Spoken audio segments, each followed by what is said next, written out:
رسول اکرم صلی اللہ تعالیٰ علیہ وسلم کی مبارک احادیث میں ہمارے لیے بہترین سبق اور نمونہ ہے، اور پیارے رسول صلی اللہ تعالیٰ علیہ وسلم کے بعض ارشادات پیشن گوئی بھی ہوتے ہیں، اور ان ارشادات میں امت کے لیے بہت بڑی رہنمائی بھی ہوتی ہے۔ اس وقت کی نشست میں پیارے رسول صلی اللہ تعالیٰ علیہ وسلم کے مبارک ارشادات میں سے ایک حدیث مبارک پڑھی ہے۔ اس مبارک حدیث میں رسول اکرم صلی اللہ تعالیٰ علیہ وسلم نے امت کی بہتری کا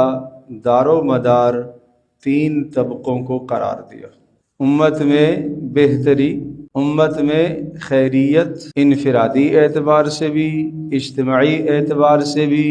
گھریلو زندگی کے اعتبار سے بھی، نجی زندگی کے اعتبار سے بھی، اور باہر کی زندگی کے اعتبار سے، کاروباری زندگی کے اعتبار سے، پیارے رسول صلی اللہ تعالی علیہ وسلم نے افراد اور قوموں کی بہتری کا دار و مدار تین طبقات پر رکھا ہے۔ تین قسم کے طبقے درست رہے تو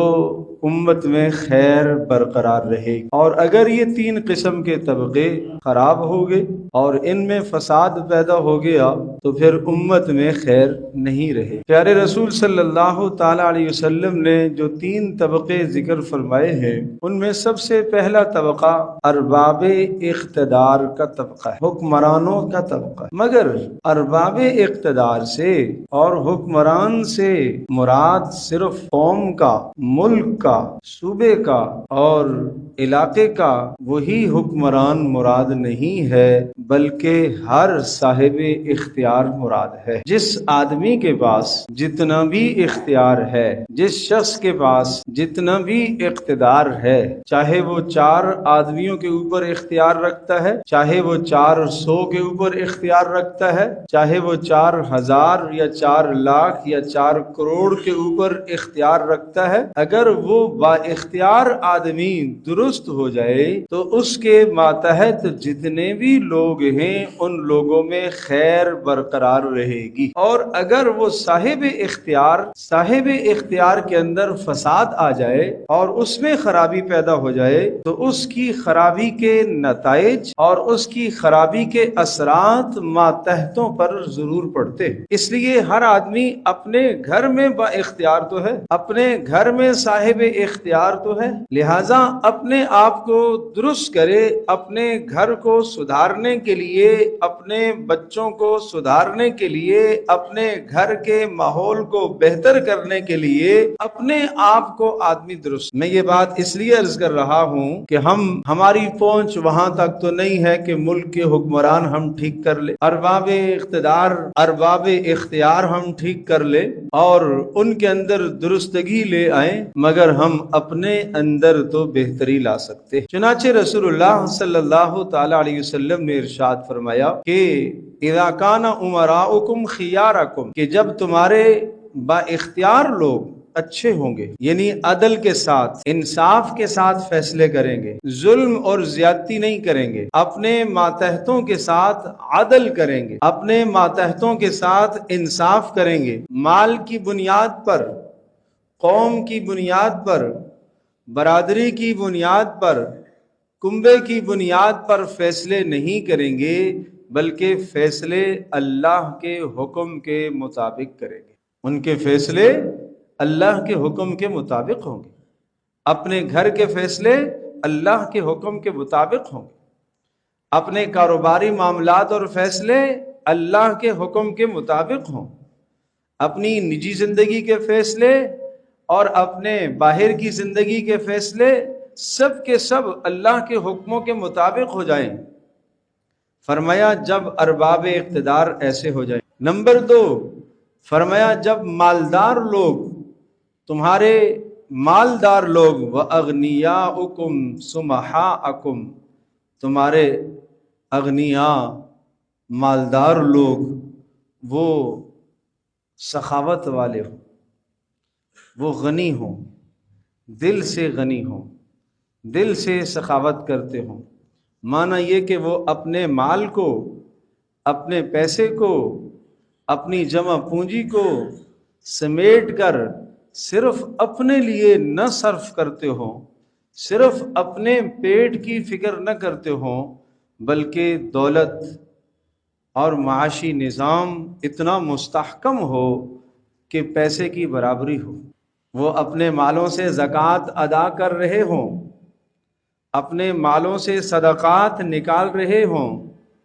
اور اپنے ماتحت غرباء اور مساکین اور قرب و جوار میں حاجت مندوں کا خیال رکھ رہے ہوں۔ یہ ہے کہ جب صاحب مال لوگ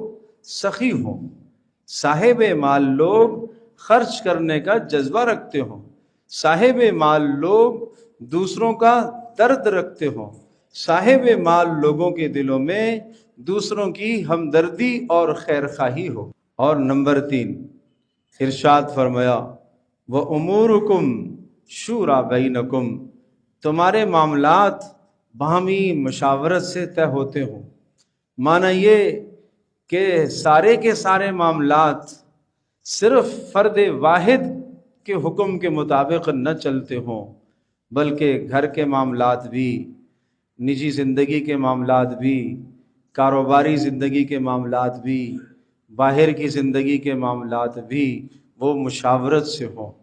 یعنی ان معاملات کو صاحب رائے لوگ، صاحب عقل، صاحب فہم، صاحب فراست لوگ ان معاملات کو دیکھ رہے ہوں اور ڈیل کر رہے ہوں، نہ اہل قسم کے لوگ نہ ہوں۔ تو فرمایا جب یہ 3 باتیں امت کے اندر موجود ہوں، یہ 3 باتیں کون کون سی 3 باتیں؟ نمبر 1 ارباب اختیار، ارباب اقتدار عدل و انصاف کے ساتھ فیصلے کریں۔ نمبر 2 مالدار لوگ سخی ہوں، سخاوت کرنے والے ہوں، ماتحتوں کا خیال رکھنے والے ہوں۔ اور نمبر 3 فرمایا تمہارے معاملات صاحب رائے لوگ طے کرتے ہوں۔ تو پھر ارشاد فرمایا فَظَهْرُ الْأَرْضِ خَيْرٌ لَكُمْ مِنْ بَطْنِهَا، زمین کے اوپر کا حصہ تمہارے لیے بہتر ہے زمین کے اندر چلے جانے سے۔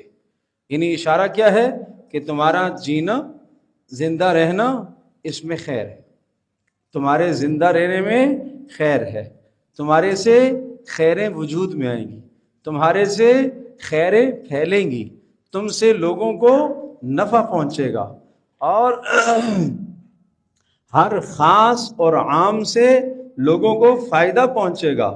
انسانوں کو کیا، انسانوں کے علاوہ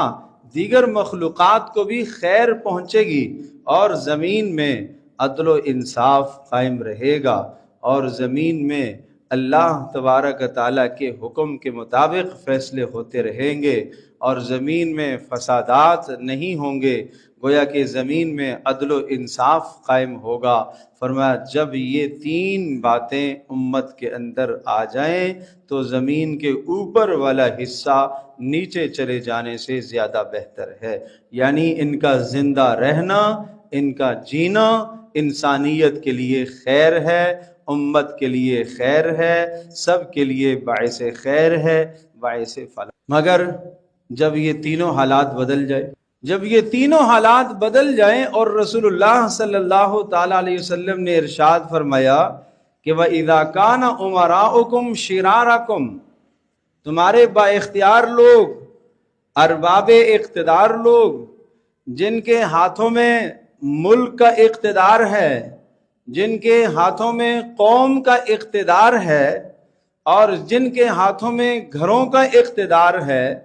جن کے ہاتھوں میں کہیں کا بھی اختیار اور اقتدار ہے، وہ بدترین لوگ ہو جائیں، معاشرے کے گندے قسم کے لوگ اوپر آ جائیں، معاشرے کے بدترین قسم کے لوگ اوپر آ جائیں، وہ رشوت کی بنیاد پر اوپر آئے ہوں، وہ قومیت کی بنیاد پر اوپر آئے ہوں، وہ زبان کی بنیاد پر اوپر آئے ہوں، صلاحیتوں کی بنیاد پر اوپر نہ آئے ہوں، صلاحیتوں کی بنیاد پر نہ آئے ہوں، اندر کوئی خصوصیت نہیں ہے، کوئی ان کا اپنا کردار نہیں ہے، کوئی ان کا اپنا کیریکٹر نہیں ہے، کوئی ان کی زندگی کے اچھے فیصلے نہیں ہیں، کوئی ان کی زندگی کا نمایاں کردار نہیں ہے، مگر اختیار ایسے لوگوں کے ہاتھ میں چلا گیا، چاہے وہ گھر کا اختیار ہو، چاہے وہ آپ کے کاروبار کا اختیار ہو، چاہے وہ آپ کے ملک کا اختیار ہو، چاہے وہ آپ کی قوم کا اختیار ہو، اگر اختیار و اقتدار ایسے لوگوں کے پاس آ جائے۔ نمبر 2، ارشاد فرمایا کہ اگر تمہارے امراء مالدار لوگ وہ بخیل بن جائیں، صرف اپنے پیٹ کی فکر کرنے لگ جائیں، اپنی پیٹ پوجا کی ہم وقت ان کو فکر سوار ہو جائے، اس اپنے پیٹ کو پالنے کے لیے، اپنا پیٹ بھرنے کے لیے حلال اور حرام کی تمیز کو کھو بیٹھیں، جائز اور ناجائز کے فرق کو ختم کر دیں، صحیح اور غلط کا امتیاز نہ رہے، یہ جب کیفیت پیدا ہو جائے کہ بس مجھے پیسہ ملے صحیح، میرا بینک بیلنس ہو جائے صحیح، سامنے کا نقصان ہو مجھے اس سے کوئی غرض نہیں، مجھے پیسہ چاہیے، سامنے والے کا نقصان ہوتا رہے، اس کو فائدہ نہیں مل رہا نہ ملے، اس کا پیٹ کٹ رہا ہے کٹتا رہے، وہ بھوکا مر رہا ہے مرتا رہے، اس کے بچے گھر میں بھوکے ہیں ہوتے رہیں۔ یہ احساس جب مالداروں کے اندر سے ختم ہو جائے، یہ احساس صاحب اموال لوگوں کے اندر سے ختم ہو جائے، یہ جذبات جب صاحب مال لوگوں سے ختم ہو جائیں، یہ جذبات اندر نہ رہیں، ہمدردی کے جذبات نہ رہیں، ایثار کے جذبات نہ رہیں، خیر خواہی کے جذبات نہ رہیں، اور تیسری بات ارشاد فرمائی کہ تمہارے باہمی معاملات و امورکم الی نسائکم، تمہارے باہمی معاملات عورتوں کے سپرد ہو جائے، گھر کے معاملات عورتوں کے سپرد ہو جائے، کاروباری معاملات عورتوں کے سپرد ہو جائیں، رشتوں کے معاملات عورتوں کے سپرد ہو جائے، مرد کی کوئی رائے ہی نہ ہو۔ مرد کو اللہ نے عقل دی ہے، مرد کو اللہ نے سمجھ دی ہے، مرد کو اللہ نے فہم اور فراست، اور مرد کو اللہ تبارک تعالیٰ نے سمجھداری عطا فرمائی ہے، مگر وہ سمجھداری ساری کی ساری اس کے گھر میں ڈھیر ہو گئی، بیوی کے سامنے، بچیوں کے سامنے، خواتین کے سامنے، گھر میں اس کی کوئی بات نہیں چلتی، گھر میں اس کی کوئی بات نہیں سنی جاتی، چھوٹے سے چھوٹا معاملہ ہو، بڑے سے بڑا معاملہ ہو، گھر کی خواتین ان معاملات کو طے کرتی ہوں۔ تو پھر ارشاد فرمایا ظاہر الارض بطن الارض خیر لکم من ظاہرها، اب زمین کے اندر ڈوب جانا تمہارے لیے اوپر رہنے سے زیادہ بہتر، اندر چلا جانا زیادہ بہتر، مر جانا زیادہ بہتر۔ میں نے عرض کیا یہ پیشن گوئی بھی ہے اور ساتھ ساتھ تنبیہ، پیشن گوئی بھی ہے کہ ایسا ہوگا، اور ساتھ ساتھ تنبیہ بھی ہے کہ ہمیں ایسا نہیں کرنا چاہیے، ہمیں بچنا چاہیے۔ اب میں پھر تھوڑی سی اس کی وضاحت عرض کرتا ہوں، یہ تو میں نے صرف حدیث کا معنی ترجمہ آپ کو سنایا۔ پہلی بات جو رسول اللہ صلی اللہ تعالی علیہ وسلم نے ارشاد فرمائی، ہم پھر سب سے پہلے اپنی زندگی سے، اپنے گھر سے، اپنی ذات سے، اپنے آپ سے شروع کریں، اپنا احتساب کریں۔ کیا بات کہی کہ جب تمہارے ارباب اختیار لوگ، تمہارے صاحب اختیار لوگ اچھے ہوں، دیکھنا یہ ہے کہ میں صاحب اختیار ہوں، اپنے گھر میں صاحب اختیار ہوں، کوئی کسی فیکٹری میں صاحب اختیار ہے، کوئی کسی کارخانے میں صاحب اختیار ہے، کوئی کسی تعلیمی ادارے میں صاحب اختیار ہے، کہیں نہیں تو اپنے گھر میں بیوی اور بچوں پر تو صاحب اختیار ہے۔ اگر یہ چاہتا ہے کہ اپنے ماتحت اچھے رہیں تو پھر اس کو ان سب سے اچھا ہونا پڑے گا، پھر سب سے اچھا ہونا پڑے گا۔ کل ایک صاحب کا سوال آیا، بچہ نافرمان ہے، نمازیں نہیں پڑھتا، یہ ہے وہ ہے۔ میں نے پوچھا گھر کی زندگی کیسی ہے، والدین دونوں کیسے ہیں؟ والدہ تو نماز پڑھتی ہے، والد نہیں پڑھتا۔ آپ پھر کیسے توقع کر سکتے ہیں، کیسے توقع کر سکتے ہیں کہ اس بچے کے اندر دینداری پیدا ہو؟ آپ اس بچے کو نماز کا کیسے کہہ سکتے ہیں؟ آپ اس بچے کو اللہ کا حکم پورا کرنے کی تاکید کیسے کر سکتے ہیں جب آپ خود عمل نہیں کر رہے؟ کیا آپ نہیں جانتے قرآن کریم میں اللہ جل جلالہ نے سورۃ الکہف میں حضرت موسیٰ علیہ السلام اور حضرت خضر علیہ السلام کا ایک واقعہ ذکر فرمایا؟ دو بچوں کے مال اللہ تبارک تعالیٰ نے محفوظ کروایا نبیوں سے۔ وَكَانَ أَبُوهُمَا صَالِحًا، دیوار گرنے لگی تھی اور دیوار کے نیچے یتیم بچوں کا خزانہ تھا، اور اس خزانے کی حفاظت کے لیے حضرت خضر اور حضرت موسیٰ دونوں نے کارنامہ انجام دیا۔ حضرت خضر نے اس دیوار کو درست فرما دیا، ٹھیک کر دیا۔ تفصیل میں نہیں جاتا، کیوں قرآن سبب یہ بیان کرتا ہے وَكَانَ أَبُوهُمَا صَالِحًا، ان بچوں کا باپ نیک آدمی تھا، اس باپ کی نیکی کی وجہ سے بچوں کا مال محفوظ رہا۔ تو مجھے بتائیے کہ جب باپ کی نیکی کی وجہ سے بچوں کا مال محفوظ ہو سکتا ہے تو کیا باپ کی نیکی کی وجہ سے بچوں کا دین اور اسلام محفوظ نہیں ہوگا؟ اور مفسرین نے لکھا ہے کہ وہ کان ابوہما صالحا، جو ارشاد فرمایا کہ ان کا باپ نیک صالح آدمی تھا، وہ باپ بھی نہیں تھا، کوئی دادا پردادا، کوئی 7ویں نسل کا آدمی تھا، وہ نیک آدمی تھا۔ تو ایک شخص کی نیکی کے اثرات نسلوں تک چلتے ہیں، ایک شخص کی برائی کے اثرات نسلوں تک چلتے ہیں۔ وہ یہ نہ کہے کہ میری برائی سے گھر میں کیا اثر پڑے گا، کیونکہ صاحب اختیار ہے۔ رسول اکرم صلی اللہ تعالی علیہ وسلم نے صلح حدیبیہ کے بعد آپ نے عرب دنیا کے سے نکل کر عجم اور تمام عالم اقوام کو آپ نے خطوط بھیجے، دعوتی خطوط آپ نے بھیجے۔ 28 ممالک کو آپ نے خط لکھے، 28 ممالک کے حکمرانوں کو آپ نے خطوط لکھے، اور ان خطوط کے اندر ایک بات مشترک ملتی ہے کہ اگر تم نے میری دعوت کو اور بات کو ٹھکرا دیا تو تمہارے ماتحت جتنے بھی لوگ ہیں ان سب کا گناہ تمہیں بھگتنا ہوگا۔ جو اس وقت کی سپر طاقت تھی روم، ہرقل بادشاہ تھا، اس کو آپ نے خط لکھا ہے، بخاری شریف کی روایت ہے جلد اول میں، فَإِنْ أَبَيْتَ فَعَلَيْكَ اسْمَ الْأَرِيسِيِّينَ فَعَلَيْكَ اسْمَ الْيَرِيسِيِّينَ، اگر تم نے میری بات کو نہ مانا، اسلام لے آؤ، سلامتی مل جائے گی، اور اگر تم نے میری بات کو نہ مانا تو تیرے ماتحت جتنی بھی رعایا ہے، جتنی بھی عوام ہے، ان تمام کا گناہ تیرے سر پر ہوگا۔ آج بیٹا نافرمانی کرے اور بیٹا جو چاہے گناہ کرے اور باپ یہ کہیں کہ میرا تو کوئی قصور نہیں، قصور ہے، تربیت پر محنت نہیں کی ہے۔ تربیت پر محنت کرنے کے بعد بھی آپ نے اپنی جتن اور محنت کی انتہا کر دی، مگر ہدایت تو اللہ کے ہاتھ میں، ہدایت نہ ملی، قیامت کے دن آپ پکڑے نہیں جائیں گے۔ نوح علیہ السلام نے محنت کی انتہا کر دی، بیٹا پھر بھی مسلمان نہ ہو سکا، ظالموں کے ساتھ، کافروں کے ساتھ اس کا خاتمہ ہوا، مگر نوح علیہ السلام اپنی ذمہ داری سے سبق دوش ہو گئے، انہوں نے اپنی ذمہ داری کو پورا کر لی۔ ہم میں سے ہر صاحب اختیار دیکھے، ہر باپ اور گھر کا سربراہ دیکھے کہ اس کے ماتحت جو رعایا ہے، اس کے ماتحت جو رہنے والے ہیں، کیا اس نے اپنے ماتحتوں کی تربیت کا حق ادا کیا؟ کیا اپنے ماتحت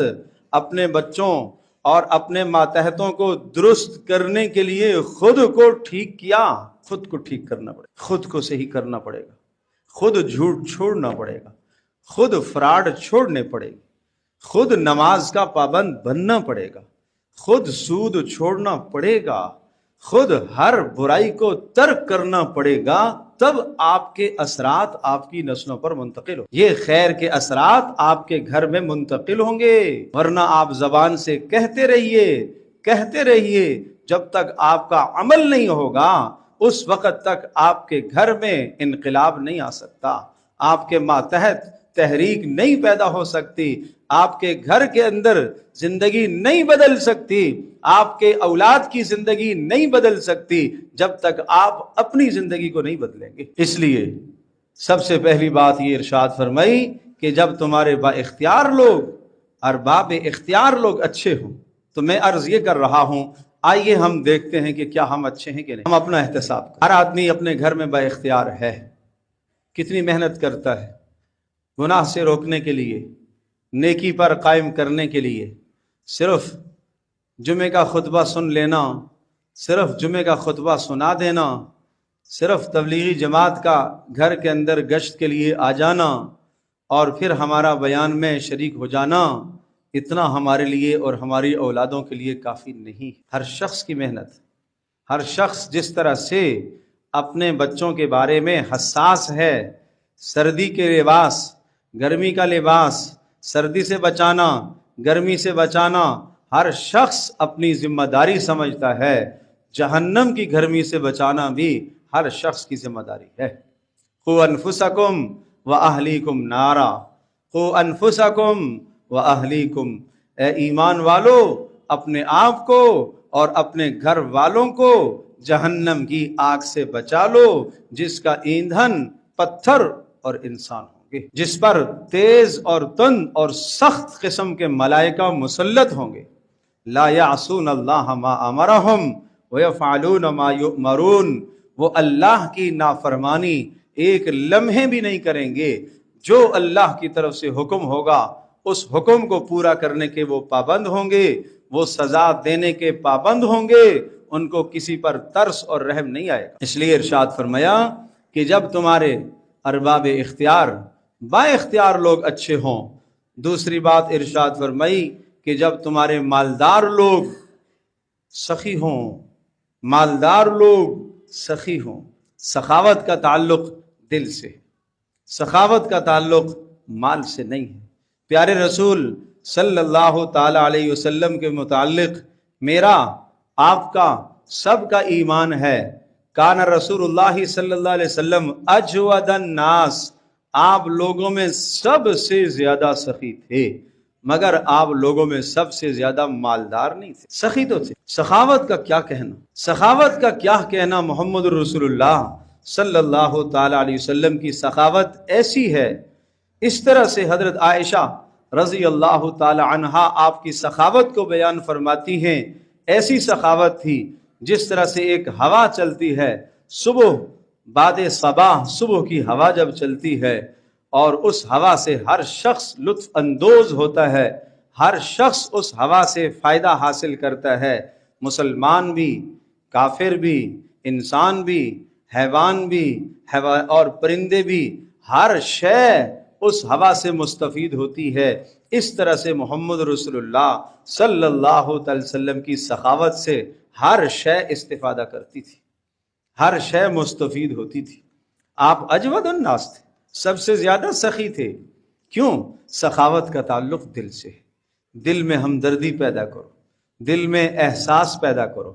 آپ سے اسلام یہ نہیں کہتا آپ پیسہ سارا دوسروں پر لگاؤ، اسلام تمہیں یہ ترغیب دیتا ہے الاہم فالاہم، سب سے پہلے کس پر خرچ کرنا ہے، وہاں سے بچا پھر کہاں خرچ کرنا ہے، وہاں سے بچا پھر کہاں خرچ کرنا ہے، وہاں سے بچا پھر کہاں خرچ کرنا ہے۔ نفقۃ الرجل علی اہلہ صدقہ، آدمی اپنی بیوی پر خرچ کرتا ہے، فرمایا یہ بھی صدقہ ہے۔ نفقۃ الرجل علی ولدہ صدقہ، آدمی اپنی اولاد پر خرچ کرے یہ بھی صدقہ ہے۔ نفقۃ الرجل علی والدیہ، آدمی اپنے ماں باپ پر خرچ کرے یہ بھی صدقہ ہے۔ عبداللہ ابن مسعود رضی اللہ تعالی عنہ کی بیوی رسول اکرم صلی اللہ تعالی علیہ وسلم کی خدمت میں حاضر ہوئی اور آ کر سوال پوچھتی ہیں، اے اللہ کے رسول آپ مجھے بتائیے کہ میرے شوہر حاجت مند ہیں، غریب ہیں، کیا میں ان پر خرچ کروں تو خرچ کرنے سے مجھے ثواب ملے گا؟ آپ نے فرمایا دوہرا ثواب ملے گا۔ بیوی پر خرچ کرنا، بیوی شوہر پر خرچ کرنے کا کہہ رہی ہے، کہا دوہرا ثواب ملے گا، قرابت داری کا بھی ثواب ملے گا، خرچ کا بھی ثواب ملے گا۔ اسلام یہ تو نہیں چاہتا کہ آپ سارا پیسہ دوسری جگہ پر دیں، آپ سارا مال کسی مسجد میں لگا دیجئے، آپ سارا مال جو ہے مدرسے میں لگا دیجئے، اسلام یہ تو نہیں کہتا۔ ان مفاتحہ لتنوء بالعصبہ اذ قال له قومه لا تفرح ان اللہ لا يحب الفرحین وابتغ فیما آتاک اللہ الدار الآخرہ ولا تنس نصیبک من الدنیا واحسن کما احسن اللہ الیک۔ حضرت موسیٰ علیہ السلام نے قارون کو سمجھایا مال پر اتراہٹ نہیں ہونی چاہیے، مال پر تکبر مت کیا کرو، مال پر غرور مت کیا کرو، مال کے گمنڈ میں آ کر اپنے ماتحتوں کو حقیر مت سمجھا کرو، اتراہٹ ٹھیک نہیں ہے۔ اور یہ کہا کہ خرچ کرو، یہ بھی نہیں کہا سارا خرچ کرو، فرمایا وَلَا تَنْسَ نَصِيبَكَ مِنَ الدُّنْيَا، اپنا حصہ اس میں رکھو، اپنی ضرورت کا رکھو۔ وَأَحْسِن كَمَا أَحْسَنَ اللَّهُ إِلَيْكَ، اللہ پاک نے یہ مال آپ کو عطا کیا، اللہ نے آپ پر احسان کیا، آپ بھی لوگوں پر احسان کرے، آپ بھی احسان کریں۔ قرآن کریم میں ایک جگہ پر نہیں کئی مقام پر اس مضمون کو ذکر کیا گیا ہے، یہ لفظ آپ نے پڑھا ہوگا پہلے پارے کے شروع میں، پہلے ہی رکوع میں، وَمِمَّا رَزَقْنَاهُمْ يُنْفِقُونَ، ایمان والوں کی نشانی ہے جو ہم نے انہیں عطا کیا اس میں سے وہ خرچ کرتے ہیں۔ ہم نے عطا کیا، یہ اشارہ اس بات کی طرف ہے کہ مال کا حصول اپنی ذات سے نہیں ہے، وہ اللہ کے فضل سے، وہ اللہ کا فضل ہے۔ کتنے دنیا میں استعداد اور صلاحیتوں والے، ڈگریوں والے، بڑی بڑی تعلیموں والے اور بڑی بڑی ذہانت کے مالک، مگر فقیر کچھ نہیں ہیں، اور کتنے ایسے جو انگوٹھا چھاپ ہیں مگر کروڑوں کے مالک۔ تو مال کا حصول اللہ کا فضل ہے، اللہ کی عطا ہے، اللہ کی نعمت ہے۔ اس نعمت کا تقاضا یہ ہے کہ صحیح طرح سے اس کو صرف کیا جائے، صحیح طرح سے اسے خرچ کیا جائے، صحیح طرح سے اسے استعمال کیا جائے۔ اگر یہ اسراف کر کے خرچ کرتا ہے، قیامت کے دن اس سے سوال ہوگا، یہ غریبوں کا حق تو نے کیوں مارا ہے؟ اگر یہ تبذیر کرتا ہے، جہاں خرچ کرنے کا محل نہیں تھا وہاں اس نے خرچ کیا، بے جا پیسہ اس نے بہایا، قیامت کے دن اس سے سوال ہوگا، یہ گناہ تو نے کیوں کیا ہے؟ یہ غریبوں کا حق تھا، تو نے کیوں مارا ہے؟ آج خوشیوں میں، شادیوں کے موقع پر پیسہ جیسے بہاتے ہیں، پیسہ جیسے لٹاتے ہیں، گویوں پر، گانا گانے والوں پر، ناچ گانا کرنے والوں پر پیسہ یوں لٹایا جاتا ہے، پھینکا جاتا ہے، یہ بدترین جرم ہے، بدترین گناہ ہے۔ اللہ تبارک و تعالیٰ سوال کرے گا قیامت کے دن۔ اس وقت تک میدان محشر سے قدم نہیں ہل سکیں گے جب تک یہ جواب نہ دو مال کہاں سے کمایا ہے اور کہاں خرچ کیا، کمایا کہاں سے ہے، کس طریقے سے، جائز یا ناجائز، اور پھر خرچ کہاں کیا ہے۔ ایک ایک پائی کا حساب دینا ہے بھائی، ایک ایک رتی کا حساب دینا ہے۔ پیارے رسول صلی اللہ تعالی علیہ وسلم نے تیسری بات یہ ارشاد فرمائی، جب تمہارے معاملات باہمی مشاورت سے ہوں۔ باہمی مشاورت سے ہونے کا مطلب یہ ہے کہ تمہارے معاملات سمجھدار آدمی طے کرے، ذی عقل آدمی طے کرے، نہ اہلوں کے سپرد نہ ہوں۔ ایک شخص نے آ کر پوچھا، اللہ کے رسول متی الساعہ، قیامت کب آئے گی؟ پیارے رسول صلی اللہ علیہ وسلم نے فرمایا، اذا وسد الامر الى غیر اہلہ فانتظر الساعہ، جب معاملات نا اہلوں کے سپرد ہو جائیں تو بس قیامت کا انتظار کرو۔ جب معاملات نا اہلوں کے سپرد ہو جائیں، نکموں کے سپرد ہو جائیں، وہ شخص اس کا اہل نہیں ہے، رشوت دے کر آگے آیا ہے، قومیت کی بنیاد پر آگے آیا ہے، لسانیت کی بنیاد پر آگے آیا ہے، پارٹی کی بنیاد پر اوپر آیا ہے، اختیار اقتدار اس کی صلاحیت ایک ذرہ نہیں ہے، ایک ٹکے کی صلاحیت اس پہ نہیں ہے۔ فرمایا جب یہ حالات ہو جائیں تو اب زمین کے اوپر کا حصہ، یہ اگر ایسے حالات آ جائیں تو پھر تمہارے لیے خیر نہیں ہے۔ ہاں اگر تمہارے معاملات اچھے لوگوں کے پاس ہوں، اچھے لوگ طے کرتے ہوں تو پھر زمین کے اوپر کا حصہ تمہارے لیے بہتر ہے۔ اور فرمایا جب تمہارے ارباب اقتدار برے لوگ ہو جائیں اور تمہارے مالدار لوگ بخیل بن جائیں اور تمہارے گھر کے سارے معاملات، باہر کے معاملات، اوپر کے معاملات، نیچے کے معاملات، سب کے سب عورتوں کے سپرد ہو جائیں، عورتوں کے سپرد ہو جائیں، اس کا یہ معنی نہیں ہے کہ عورتوں سے مشورہ نہ لو، مگر اختیار مرد کے پاس ہوتا ہے، فیصلے کی قوت مرد کے پاس ہے۔ الرجال قوامون علی النساء، الرجال قوامون علی النساء ولہن مثل الذی علیہن بالمعروف وللرجال علیہن درجہ۔ عورتوں کے بھی حقوق ہیں، یعنی شوہروں کے بھی حقوق ہیں، بیویوں کے بھی حقوق ہیں، مگر وللرجال علیہن درجہ، مردوں کو عورتوں پر فوقیت۔ تو اس لیے پیارے رسول صلی اللہ تعالی علیہ وسلم نے اپنے گھروں میں ازواج سے مشاورت لی ہے۔ اس کا یہ معنی نہیں مشاورت نہ لیں، اس کا یہ معنی نہیں ہے بالکل ان کو کسی معاملے میں شریک نہ کرے، کیا جائے، مگر فیصلہ آپ کے ہاتھ میں، قوت فیصلہ آپ کے پاس ہو۔ تو رسول اللہ صلی اللہ علیہ وسلم کے ارشاد کا خلاصہ یہ ہوا کہ جب تمہارے ارباب اقتدار لوگ اچھے ہوں اور تمہارے مالدار لوگ سخی ہوں اور تمہارے معاملات مشاورت سے طے ہوں تو اب زمین کے اوپر تمہارے لیے خیر ہے، مر جانے سے اوپر رہنا خیر ہے۔ اور جب اس کے الٹ تین چیزیں ہو جائیں کہ تمہارے ارباب اقتدار وہ ظالم بن جائیں اور تمہارے مالدار بخیل بن جائیں اور تمہارے معاملات سارے کے سارے نااہلوں کے سپرد کر دیے جائیں تو اب زمین کے اوپر کا حصہ تمہارے لیے بہتر نہیں ہے، اب مر جانے میں خیر ہے۔ میں نے عرض کیا اس میں پیشن گوئی بھی ہے اور امت کے لیے تنبیہ بھی ہے۔ اللہ پاک مجھے بھی، آپ کو، ہم سب کو عمل کی توفیق عطا